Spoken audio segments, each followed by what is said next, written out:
তো গাইজ এখন কিন্তু একদমই ভোরের বেলা, আর আমার মেয়ে উঠে গেছে। আমার মেয়ে ভোরের বেলায় ওঠে। দেখো দুটো শালিক পাখি হাঁটছিল।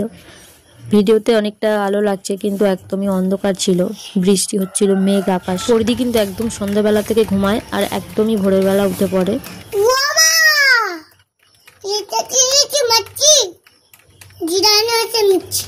মিষ্টি মিষ্টি তুমি খাওনি?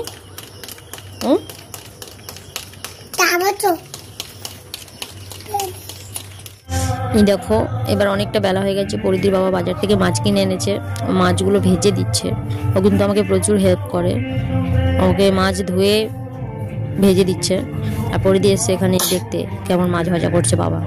ও কিন্তু এমনি টাইমে প্রচুর কথা বলে, কিন্তু ক্যামেরার সামনে জানি না ওর কি হয়ে যায়, একদম চুপ হয়ে যায়। পরিদি খেতে বসে গেছে। দেখো 2 পিস আলু নিয়েছি, মাছ নিয়েছি। আর ও কিন্তু ওর একটাই সমস্যা, ও ফোন ছাড়া কখনোই ভাত খাবে না। ফোন দেখবে আর ভাত খাবে, ভাত খাওয়া হয়ে গেলে ফোনটা দিয়ে দেবে। তো বন্ধুরা তোমরা পরিদিকে একটু সাপোর্ট করো। আজকের মতো ভিডিওটা এই পর্যন্ত। তোমরা সবাই ভালো থেকো।